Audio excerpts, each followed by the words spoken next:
If I've said it once, I've said it a million times. When professional wrestling is done correctly, there is nothing on the planet that can touch it. Last night, the finish to Smackdown 9-5 of the year 2025. A segment, a moment that was done to damn near perfection. A segment, a moment that BC has already seen 4 times. And if I've said it once, I've said it a million times. When pro wrestling is being done correctly, you actually want to watch a segment, a moment, 2, 3, maybe 4 times, just to get all the emotion from all the characters involved. Because if done correctly, every character is telling their own story simultaneously. And that's what you got last night. It wasn't just the massive return of AJ Lee after 10 years of an absence. It was the performance of Becky Lynch. Whether you like her or not, love her or can't stand her, Becky Lynch has been putting in some of the best work of her career. Becky Lynch has been the only bright spot of many Monday Night Raws as of late.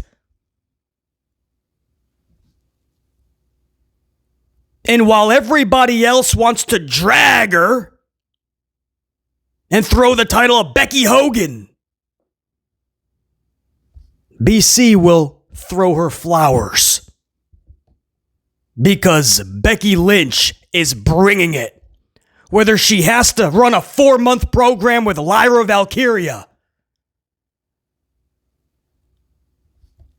or help out a returning Nikki Bella after years of an absence. That's not an easy task. But Becky helped bring Nikki back to the dance. And the work she is doing with CM Punk and now AJ Lee. Becky Lynch absolutely deserves some flowers. From somebody. I'll be that somebody. Seth Rollins played his role beautifully last night.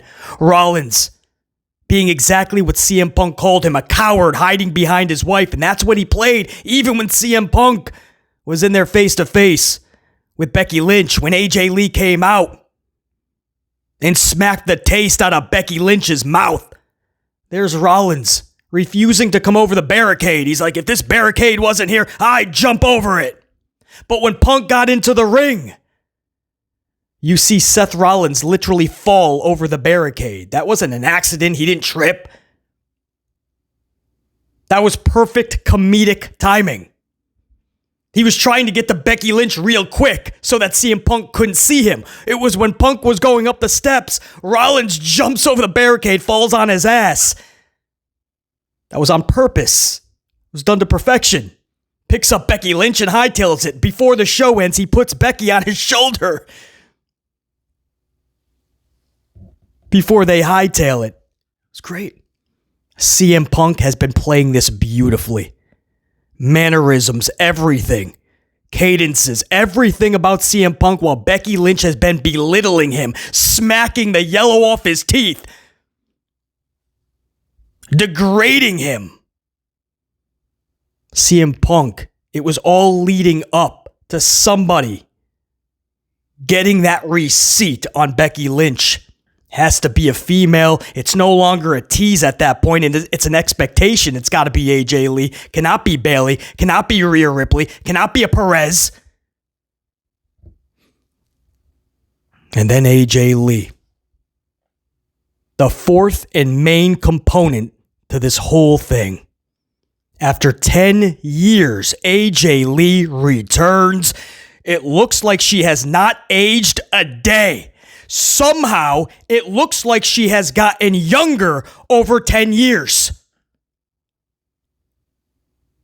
Punk's getting older by the day. Much respect. But you can see that. Father Time is smacking CM Punk every morning. Like most of us. With AJ Lee, she's working in reverse.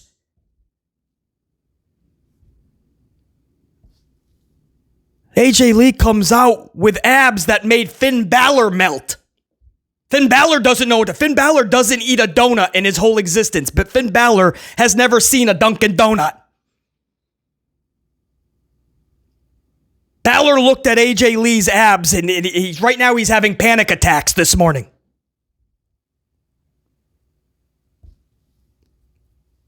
AJ Lee comes out, and after 10 years, I can honestly say she has not skipped a beat.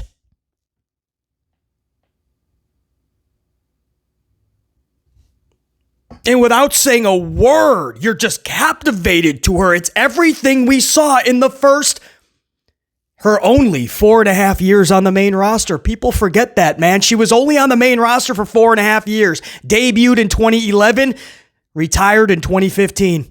A general manager, some of the top storylines, multiple championships. If you're wondering why this is such a big deal, because she was such a big deal. Only about 3 out of every 100 wrestlers, this is a sad statistic, but only 3 out of every 100 are going to have that it factor. That's something that a promo class cannot help you with down at the Performance Center in Florida. You can take all the classes you want in promos and cadences and mannerisms and how to do this and that, how to bump, how to work the crowd, but if you don't have the it factor, you're going nowhere. AJ Lee had it from the jump. She doesn't have to speak a word, but she's known for pipe bombs. You guys remember the reality pipe bomb she cut on the Bellas? Everybody from Total Divas all out there at ringside. AJ Lee comes to the top of the ramp and lights them up. She was the rebel before being the rebel was cool. She was the, ironically, CM Punk for the females. She was the anti-establishment. She didn't want to be a diva. She wanted to be the women's champion. She wanted to be known as a legit badass, not just a diva. She didn't want to be a pretty face. She was there to whoop ass in her Chuck Taylors. Unique would be an understatement. And there's some fans that are shocked that there's all this hoopla because AJ Lee's back. Who cares? Well, why is this such a big deal? Because she is a big deal. Is she taking your TV time from other females? Is that the big excuse? They should be concentrating on the females of today. And more TV time should be given to them. And that's what everybody should be excited about. Well, did you see Meechin and Julia last night? Much respect to them. But Chicago took a universal nap. There's their TV time. A championship match. Meechin and Julia, were you excited? Did it make you feel anything? Of course not. AJ Lee comes out, doesn't say a word, skips. And the crowd is in the palm of her hand. That's called an it factor. Can't teach it. Enzo will tell you, you can't teach that. Can I just say, CM Punk, by the way, I got to go back to, did you see the way that CM Punk was looking at AJ Lee last night, man? Like just so much pride, just so proud of her, so content and happy. And it was wild to see this change in CM Punk, whether people think it's a facade or he's fake or that. That was like genuine, like so happy for AJ. CM Punk was looking at AJ Lee the way that BC looks at baristas making his latte. Honestly. The way that BC, the look on my face when I take that first sip of coffee is the look that CM Punk had watching AJ Lee return last night. Fulfillment. That look was, you could feel how proud he was of AJ, and we all were. I understand that's his wife, but so many of us have been waiting for this moment for 10 years because we know how it ended. No, it just didn't feel right. It didn't feel right. She was too Too special to this industry. You can't see it end like that. There's more. And how do you really go about saying it? It's her life, her career. She wants to call it quits. That's her prerogative. Tony Schiavone stopped the whole wrestling. Tony Schiavone is great at what he does. Tony Schiavone stopped it all when WCW was purchased, and he became a Starbucks associate. That's a true story. Tony Schiavone, commentator for All Elite Wrestling, one of the best of all time. He became a Starbucks barista. It's his life, his career. When asked why, he said, yeah, I didn't have to. I had the money and everything. I like talking to people. I like coffee, and I became a Starbucks barista, he said. That's Tony. So if if I walked into a Starbucks and there's AJ Lee whipping up my latte, most likely an extra tip, huh? Not that she would need it, but here's some extra steak for Larry. But you can't just be like, you gotta come back, what are you doing? No, she doesn't have to do anything. But you hold out hope that you'll see AJ again, and especially as the years go by and the women's division progresses, and women's wrestling has where it is today and where it was is night and day. There's so much more that needs to be improved, but the progression is astounding. But even with the progression and the longer matches and the more TV time, this, that, and the other thing, you still don't have characters that drive that emotion out of you like AJ Lee. You don't. Michin and Julia put everyone to sleep last night. Who's cutting promos like AJ Lee did back in 2012, 2013, 2014? Who's cutting promos like that in the last 10 years? Not many. That reality pipe bomb on the entire women's division, who has done anything close to that in the last 10 years? With that conviction and realism behind it. Nobody. If you're shocked that the community was excited and happy to see AJ back, that's why. Because we as a community have been deprived of that for so long. So yeah, it's pretty cool when you know somebody's coming back that knows how to do this wrestling shit.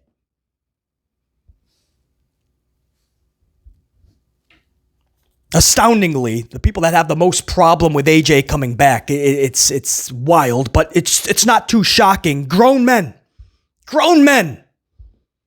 And if it's just, I'm not a big AJ fan, but cool for her, I'm glad everybody's happy, that's fine. That's respectable. But no, it's laughing emojis like they're the cool kid in class, right? Marks, losers, excited for AJ. He's just coming back for a pop. Just a pop.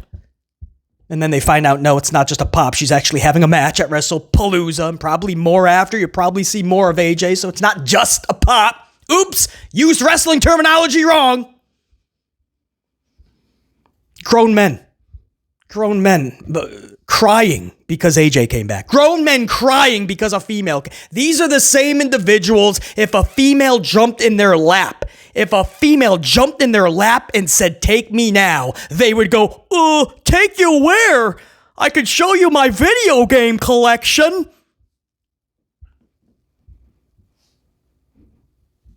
Yeah. Well, they're going to be crying for a minute because AJ Lee is back. And it was awesome. And this is coming from BC, who cannot stand the "this is awesome" chant. I can't stand it. It's overused. It's never where it should be. 60 seconds into a match, we're yelling, "This is awesome," because there was a stop in action. And if there's a stop in action in 2025, everybody's ADHD kicks in. And they feel like they gotta be breaking the silence. The wrestlers have stopped wrestling for 30 seconds. We should chant something. But this was actually awesome. To watch AJ come back, didn't skip a beat, pun intended. Looked not the same as 10 years ago, which would be an ultimate compliment. She looked better than she did 10 years ago. How is that possible? She looks better. But I got to give praise to Nikki Bella too. She came back after years and Nikki Bella looks astounding. It takes a lot of work to be that way too. Trust me, guys. That's a lot of work. They're not just waking up like that. It's a lot of work throughout the day, especially as you get older. So mad props and flowers to these females. They're busting their asses because they do take this seriously. I can't wait to see what AJ does. That is a monumental matchup. Rollins and Becky versus AJ Lee and CM Punk for WrestlePalooza. All the jokes about the name, all respect to Paul Heyman and ECW. The name still isn't hitting for BC, but I will say this, man. The jokes aside, and Brock Lesnar coming back out of nowhere to redo something with Cena, it's all secondary. Because that just sold it. And BC loves mixed tag matches, man. I love the mixed tag team concept. When done correctly, and there's reasoning behind it and meaning behind it. Not just out of nowhere, misplaced, just for filler on TV. I'm not always down with that.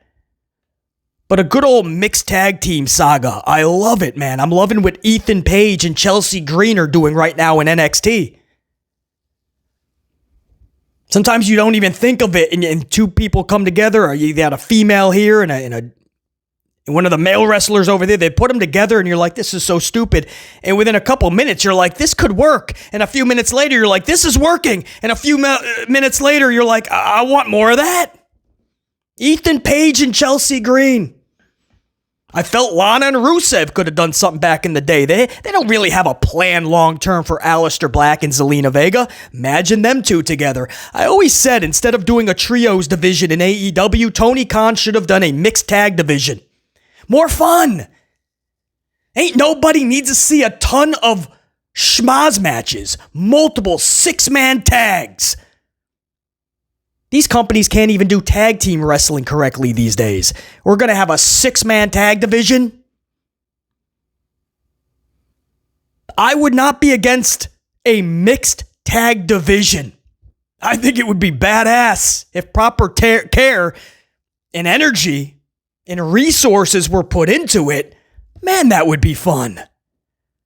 All the unique things you could do. I bet you Maurice would come back, and that would be... I always like Maurice with Miz. Miz has never been more relevant than when Maurice is with him, and that's a compliment. They work hand in hand. I said the same thing with Rusev and Lana.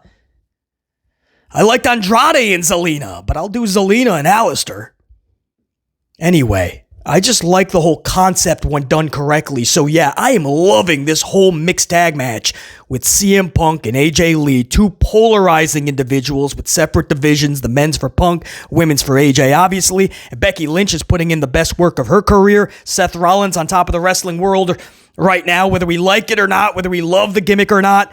He's got the world title. The vision did get stronger and better with Becky Lynch in it.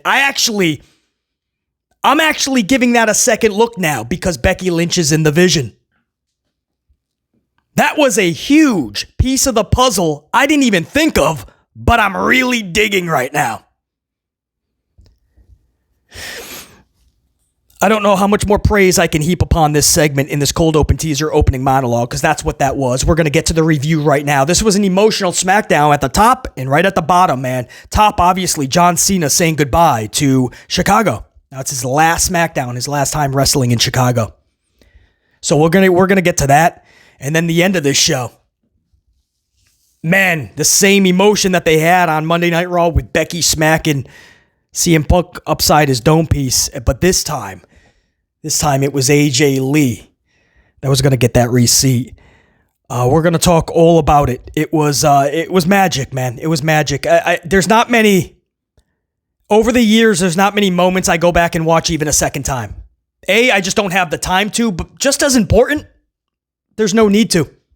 I wouldn't waste my time watching most of what I see in pro wrestling today a second time. And that's why it's sad. This I already watched several times because everybody played their role so damn good, and it was just such emotion, and it was so good to see. If you're a supporter of AJ Lee like BC has been, this was a big moment on another level. And you just see how everybody is it was just, what a night, man. If you guys don't know, afterwards, after the cameras stopped rolling for SmackDown, the cameras actually kept rolling, but SmackDown had been off the air, and AJ Lee picked up the IC title that was left behind when Becky got her ass whooped by AJ. And she picks up the title, AJ, and she parades it around. And she's like, oh, I like this. And she's petting it, playing up that crazy character. And you literally hear her audibly a couple of times say, I think I'll keep this.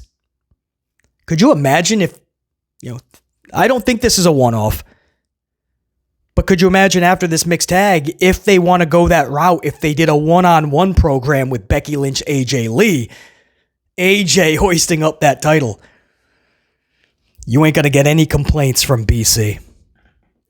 This SmackDown, it was just that feeling going into it, that wrestling should have. Which is when I opened up this review and started this opening monologue. I said, when professional wrestling is done correctly, nothing on the planet can touch it. Going into this show, you knew it had that special feel. Forget the Cena's there, Brock Lesnar's there. The return of AJ, how are they going to do it? Is it going to go off to damn near perfection? Will they botch it? Will it not even be AJ? This is my brutality. Rhea Ripley comes out. Oh, man. It had that feel that pro wrestling should have. And when it ended, for most of us anyway, again, there's those fans that were crying about it. And trying to degrade the fans that actually did enjoy. Marks, you liked AJ coming back. You liked AJ coming back, dorks. Laughing emoji, haha. That's right, we did. And sorry, not sorry, it wasn't two dudes in tights doing their flips and dives in a 5-star classic while you yell, this is awesome. But they're the dorks that were happy to see AJ back. Yeah, that's what it was. Losers. Oh, man. Let's get into it, man. This was a wild night in Chicago for the reasons I aforementioned. But what if I told you Sami Zayn was booed out of the building? That happened last night, man. Sami Zayn booed out of the building. And I'm going to tell you what, I'm going to get a swig of coffee because this started the show. So you ain't going to have to wait long. We're going to jump right into this. I'm going to tell you exactly why they booed Sami Zayn. A big reason. It wasn't just because he cut off John Cena during his emotional goodbye to Chicago. I truly believe there's more to that. It's SmackDown. It's 9/5/25. This is your Amplified review. I, of course, your host, BC. Amplified. Let's do this.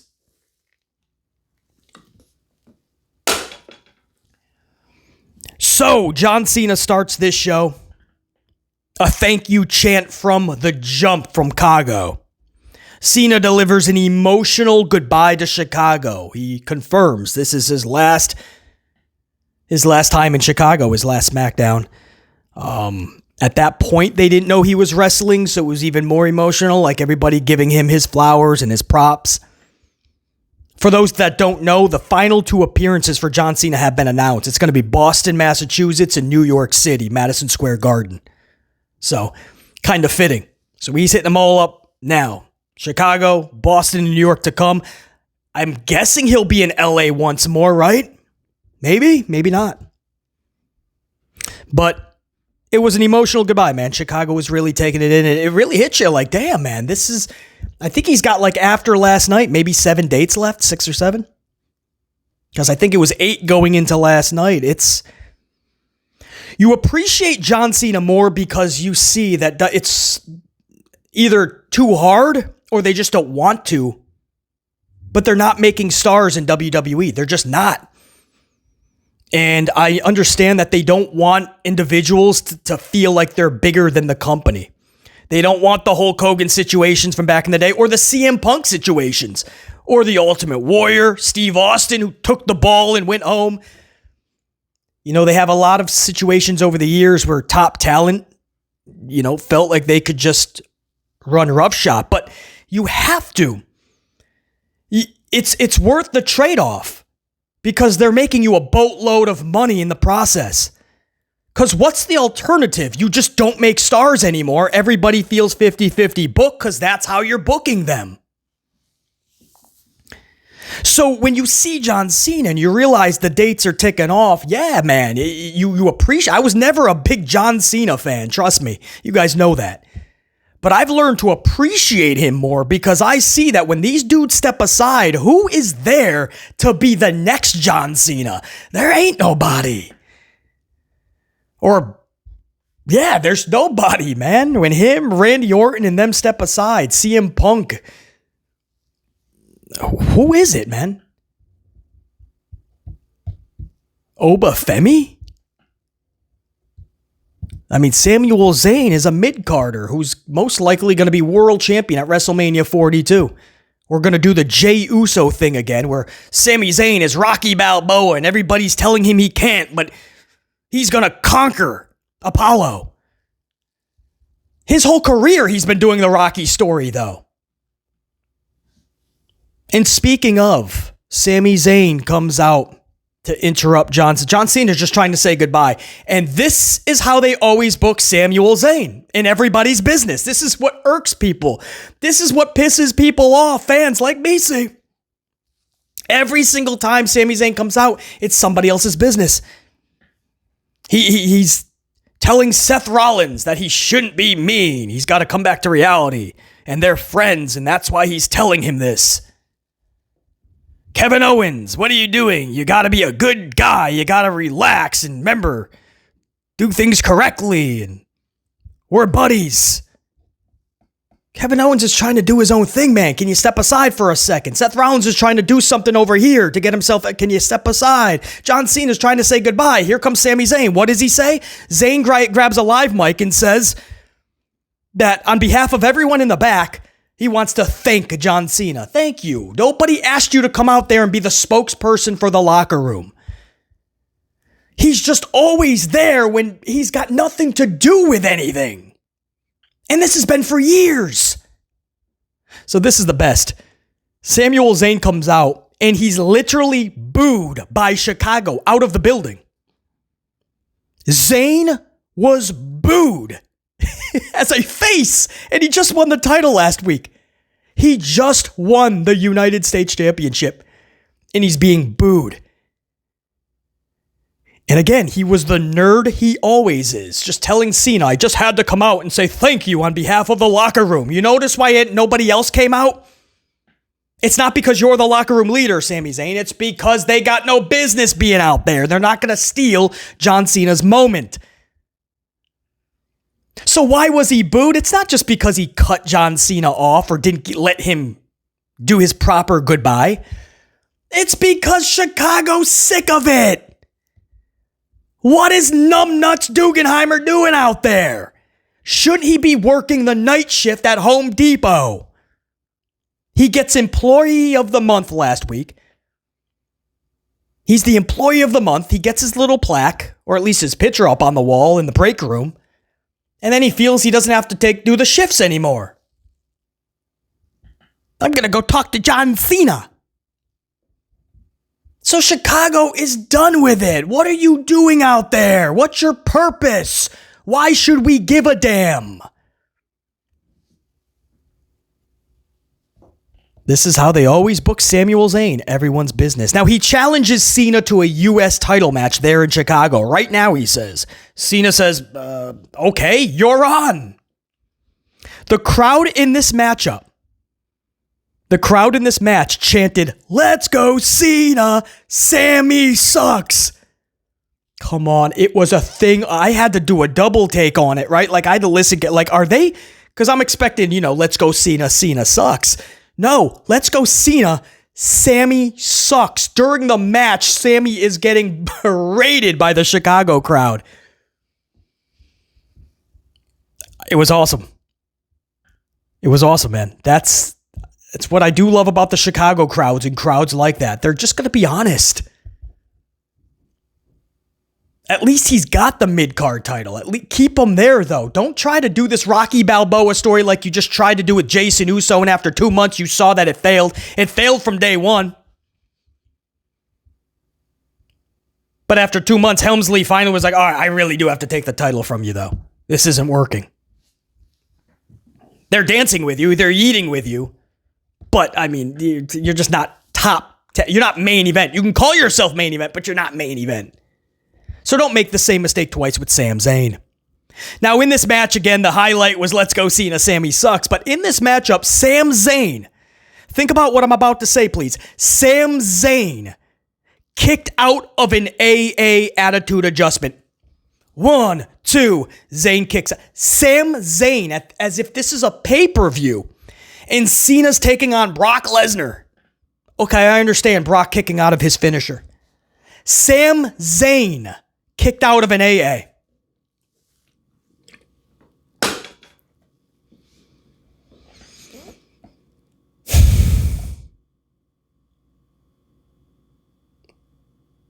Let it register. Digest it. Comprehend that. Because I'm not done. Moments later, a couple minutes maybe later, Sami Zayn kicks out of a second AA attitude adjustment. Samuel Zayn kicks out of a second attitude adjustment.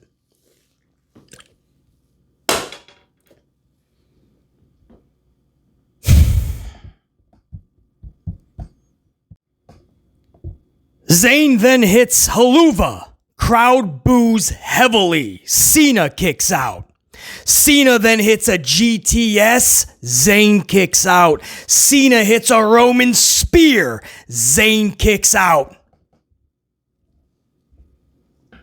Attitude adjustments. Multiple. GTSs. Spears. Sami Zayn is kicking out. He is being booked like Batman, Superman, Spider-Man, all the mans. He's being booked like a superhero. And you're telling me this dude isn't winning the world title at 42 as if they're not already priming him for such?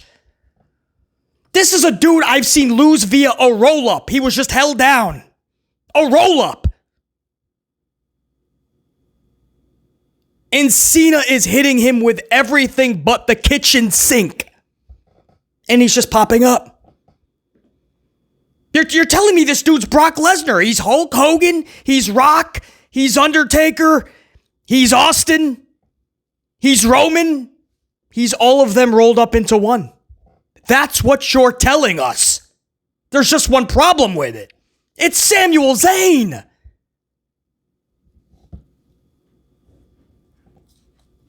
This is the Home Depot Associate of the Month, Sami Zayn. He's not Superman.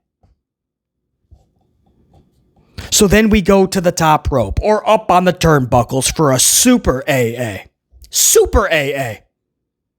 Surely, if Cena tried to cover him, Sammy would have kicked out. But thankfully, can't believe I'm saying this, but thankfully, Brock Lesnar's music hits. So Sammy cannot kick out of a third AA, this one a Super AA. Brock comes to the ring, takes out the referee, delivers an F5 to Sami Zayn. If it was a match and Brock covered Sam would kick out of the F5. But it was not, so he takes the F5. And then John Cena takes 2 F5s. Brock puts on his cowboy hat and walks to the back with a smile. Easy money for Brock Lesnar. Booked as usual. Come out, look badass, and he did. He was beast status. He came out, he whooped that ass, he collected his money, and he went out. He went home. If you knew that Brock was in the building, you knew that this was how this match was going to end. Sami Zayn was not going to lose that title. He just won it Friday. John Cena is not getting that title. He's only got a handful of appearances left. A handful and a couple, 2, 3 more. That's it. So there has to be some big schmozzery. We already knew, most of us anyway, in the know, knew that Brock was backstage. So nothing huge here. I have no complaints at all. This took almost the entire first hour. 45 minutes up front, then with some commercials post and some filler, like Becky Lynch arriving to the arena in her SUV. When you wrap all that up, this was the entire first hour of the show. Could this have been done in about 30, 35 minutes, saved you 10 minutes bare minimum to have another segment? Absolutely. They chose not to do such. I'm not going to complain about it. Knowing that the big main event was still later, AJ's return. How are they going to do that? Hopefully it's not going to be botched. Is it going to be done really cool? There was all of this, there was still that excitement. So to see John Cena in that emotional goodbye, to hear the crowd boo Sami Zayn out of the building, Brock Lesnar coming down, beast status, whooping that ass. I mean, there's not much more you could have asked for on a show that's been pretty damn bad as of late. You could have had 3 or 4 different situations in that first hour. I don't think it would have been better than just having John Cena and Brock Lesnar in that whole setup. And Sami Zayn was the middleman in all this. But don't worry, he was booked to be the man. But Chicago told you, like most of us, more time at his Home Depot shift, less time worrying about everybody else's business.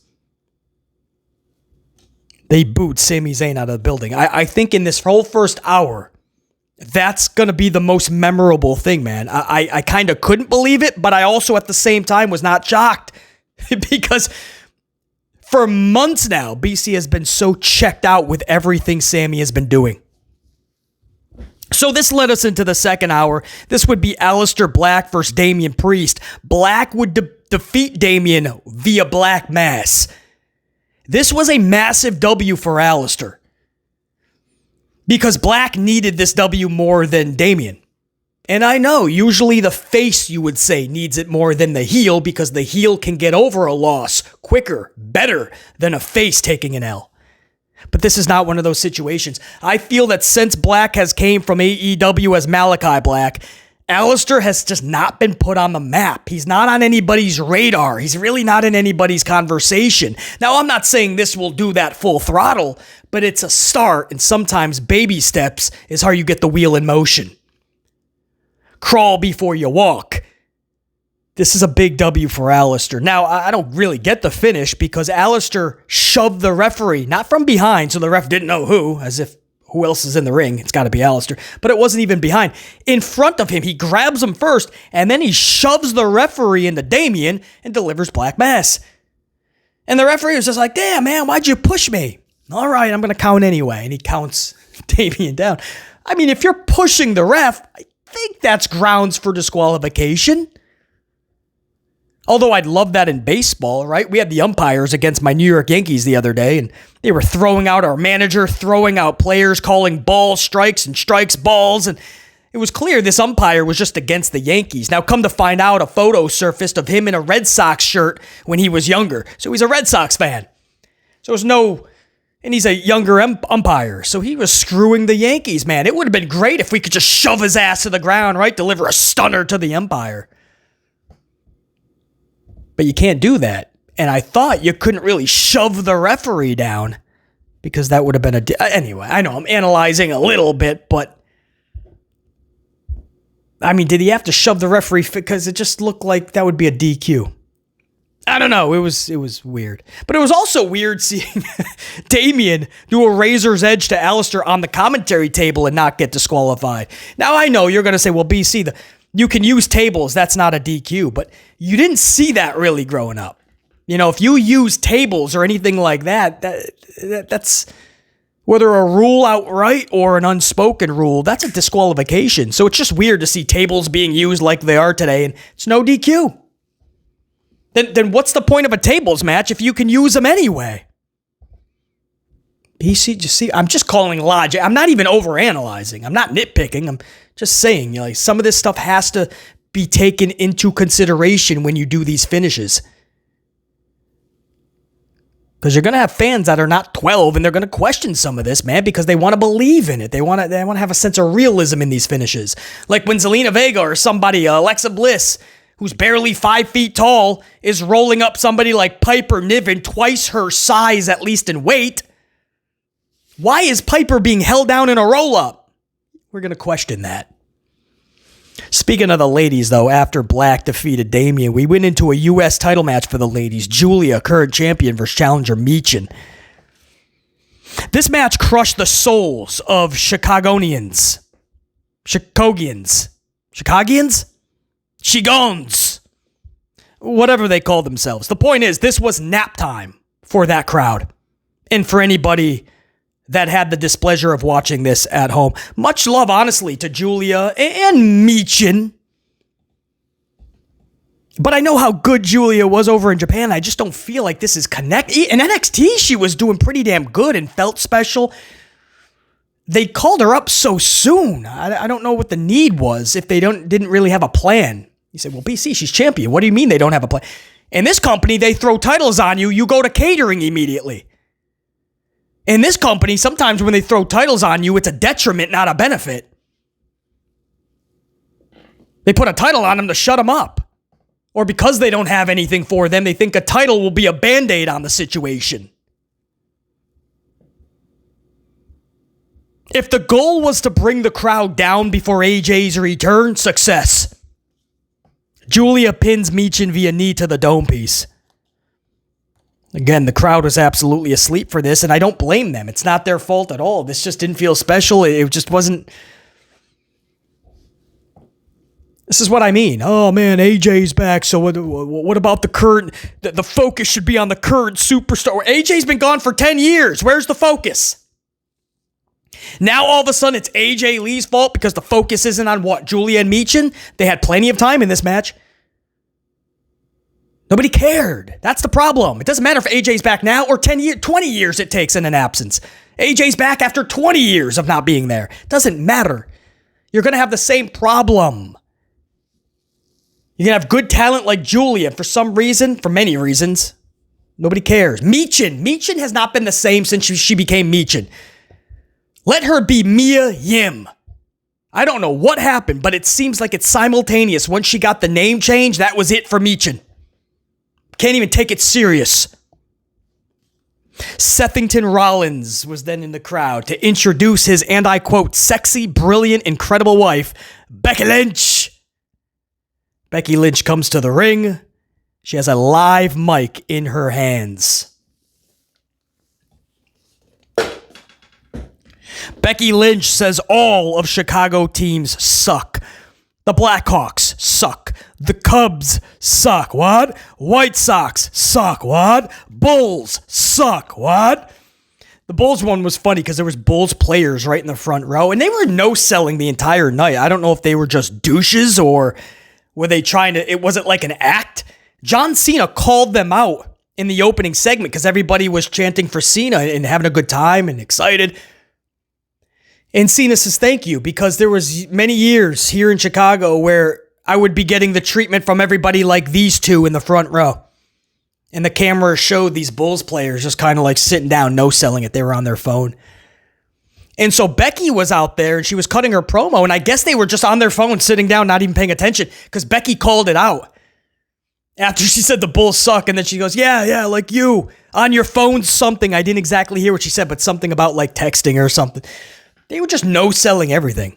So I don't know why they were there then. I know they were comp tickets, so they got front row for free. But if you're not fans or you're not... And again, I always say, if the show's not good, then you can't blame the audience for not caring, right? We just talked about Julia and Michin. There wasn't a lot to be excited about. But dude, the whole Cena thing was pretty... I mean, you can at least stand up and like, stretch. I mean, it's not that bad, man. AJ Lee's about to come back. The atmosphere is electric. Like, you're just like, it's like, then what did you go for? Are they fans? I don't know. I don't know these, but I'm a Knicks fan, as you guys know, man. I couldn't give two shits about the Chicago Bulls.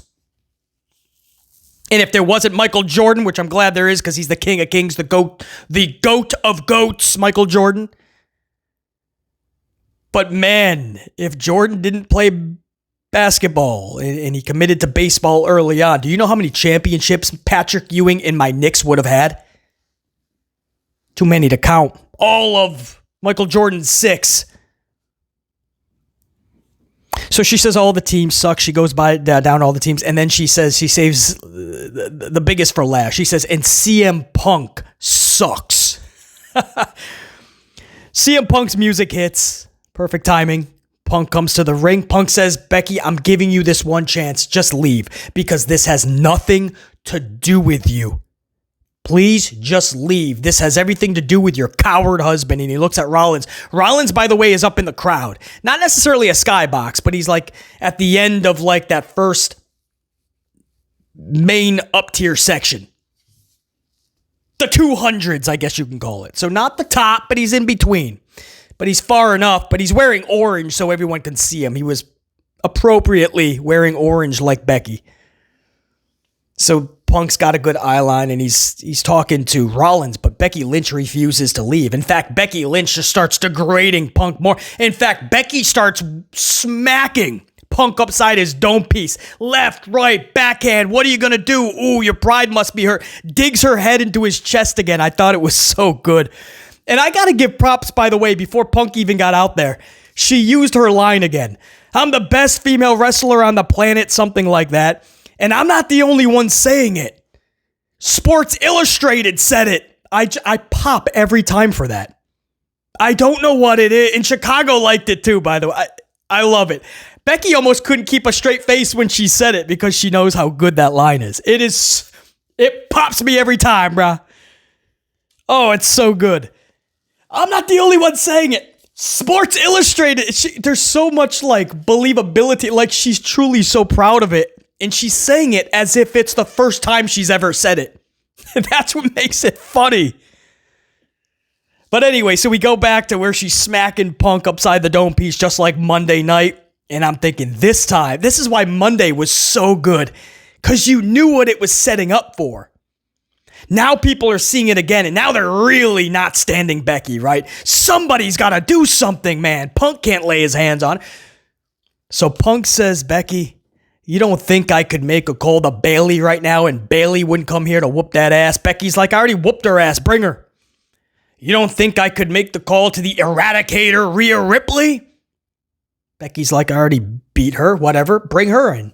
You don't think I could have one of my sisters take you out right now? The sisters are in the front row of CM Punk. So I think she smacked him a little bit more. Maybe, I don't know. Punk gets out of the ring and Becky's like, there he goes, the coward. In his hometown, mind you. And she said something like, you're the most pathetic thing in Chicago. And that's saying something like that. So dissing Chicago as a whole while degrading Punk. I mean, Becky has been electric for many months now. So Punk goes to the aisleway, turns around and says, Becky, you know I'd never lay my hands on a female, but thankfully I know someone that will. Pause. A beat. Everybody knows what's about to happen. Light it up. Echoes throughout the sound system in that arena. AJ Lee's music hits. After another beat, there's AJ Lee methodically coming out of that curtain, top of the ramp, getting that adulation. The crowd is popping. There's the pop, right? This is just for a pop. Oh, you damn right that pop's gonna happen. AJ Lee taking it in, and then that slow skip, one leg in front of the other. And she's always just had beautiful legs. So even though she is so short, she's like, is she Alexa Bliss type short, like 5'1"? She's got to be around that. I don't think she's more than 5'1", maybe, but not by much. But she's tiny. She's a little Spitfire, a la Zelina, Alexa, and the like. But her legs, you would think she's 6'2", 6'3", because she's just always had such nice legs. But it's the abs that everybody is going to be glued to, because everyone's wondering, how is that possible? How can you be that shredded, especially at her age? What is she now? Late 30s? It doesn't matter. You know, call the female's age out. She is what she is. Looking as if she never skipped a beat. She's still looking like she's 25, 28 tops. It looks like she reversed time and she came back younger. She's shredded, thighs for days, legs are glistening. She's AJ, man.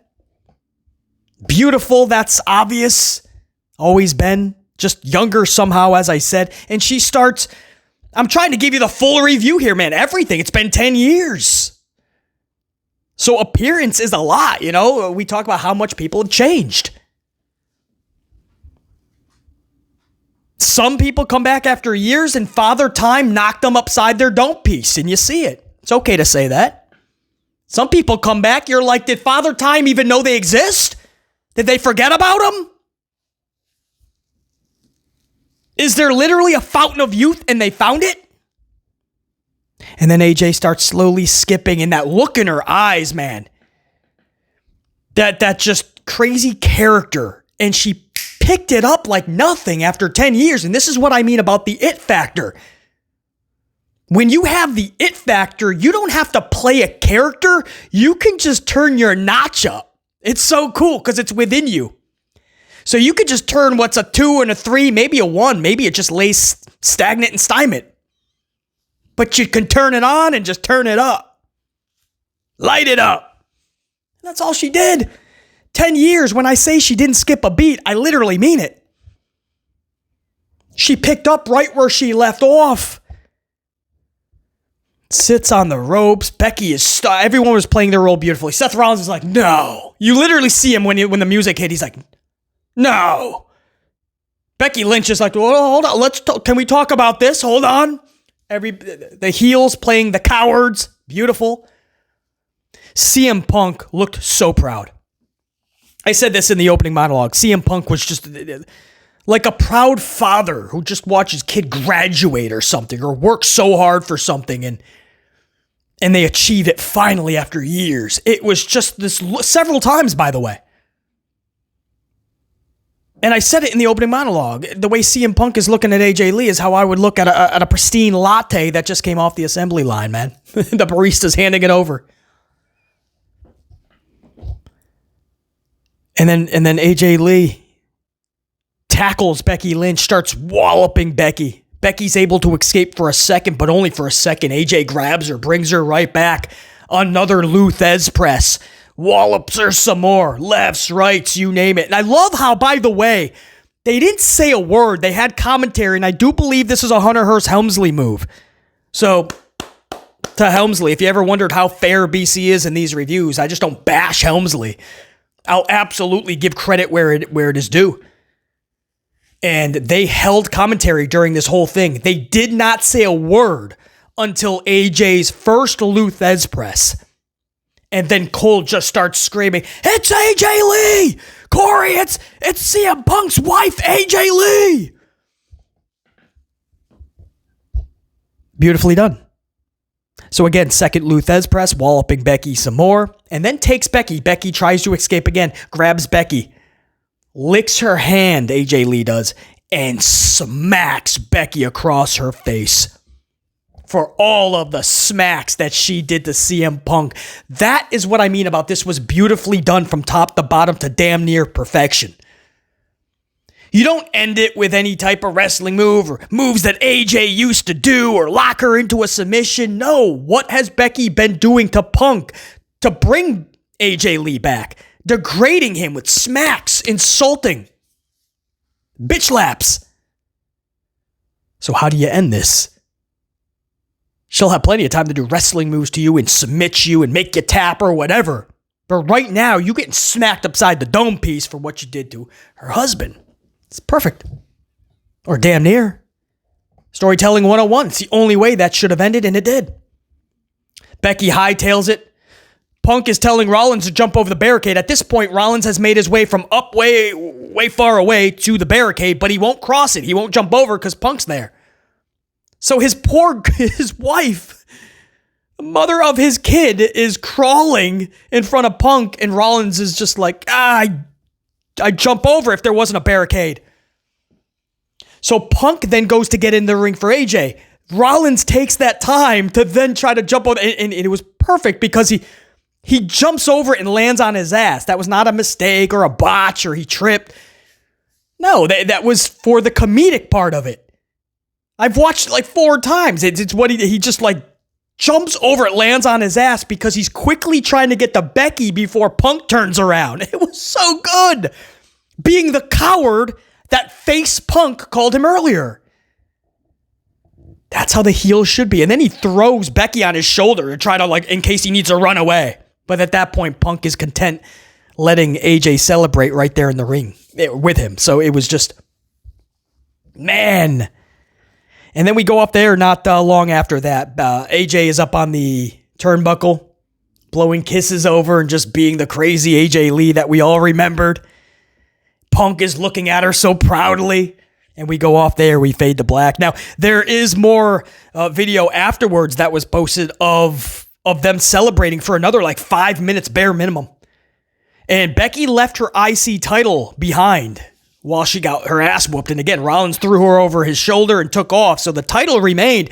So AJ picked the title up and celebrated with that title for many minutes and was petting it and smiling at it and going, hey, this is nice. And you see her and can hear her a couple of times go, I think I'll keep this. And they go to the outside and they start hugging family that was in the front row. And Punk's still looking at her like so proudly, and AJ is soaking it in. AJ, they finally make their way to the top of the ramp. AJ leaves first. Punk is just standing there with a smile and so proud, and he walks to the back, and we fade to black off that bonus video from WWE.com, I believe, something like that. And so it is. AJ's return after 10 years. That's, I think, most detail I can give you. I mean, will things come to mind after this is already up to you guys? Probably. Things I wish I could have touched up on and said. I mean, there was a lot going on. There was only so much I could put in the notes. I knew that most of it I just wanted to talk about without any notes, which is what I did.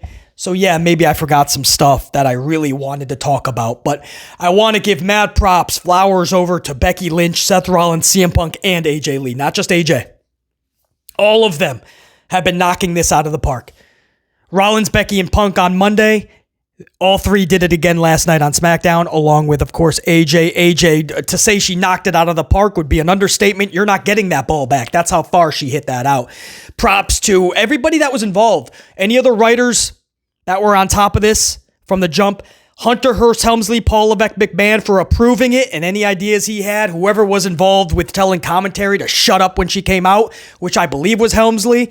Flowers over to ya. Everything was done so good. It was a SmackDown that there was anticipation going in. I don't feel that it failed at all. Ratings-wise, it went up against the NFL, much less than that, the Chiefs of all teams. So they'll take a hit on that. On top of that, they went all the way down to a 1.1 last week. 1-2 to a 1-1. You throw in NFL, the Chiefs, it's not looking good, but I do believe that AJ Lee, some John Cena, some Brock, maybe this was able to get them over 1-3, get back to 1-2 and 1-3 for sure, and maybe start the conversation of a 1-4. I mean, that's all they can ask for at this point because they went so low over the past couple weeks. The tape shows, Labor Day and all that didn't help. And now you got football when you come back to the U.S., So I don't know. You know, some people think AJ's going to bring them to 2 million. That's not the case. You're not going to get 7, 8, 900,000 people in 1 week. Nobody can do that. Superman, Batman, Spider-Man, Sami Zayn, man, or any other superhero is not giving you 900,000 viewers. Think realistically. If they can get back to their average 1-4, 1-5, they'll take that run like you just robbed the bank. That's what I got for you guys, man. This has been your SmackDown review 9/5/2025. AJ is back after 10 years. That is so cool. And it's been a while to have a moment like that and to remind you just why we love this pro wrestling thing, man. Wrestling's different today, and for some people it's better, or not better, but it's good. Can't say better, because better than Attitude Era? No, it ain't. Not even Ruthless Aggression, not even close. But it's good enough for fans today, and that's probably a lot of younger fans, and that's fine. But it's missing so much. And what you saw last night, man, that's just some of what it's missing. We need more of it. Sucks that we got to bring back somebody like AJ Lee, but we need individuals today that captivate, that have that it factor. There's not enough. AJ comes out in 5 seconds. You're like, yup, that's right, superstar. Until next time, and there will be that next time. BC, saying check you. Unit, salute. Salute, AJ Lee. 10 years, man. She came back younger.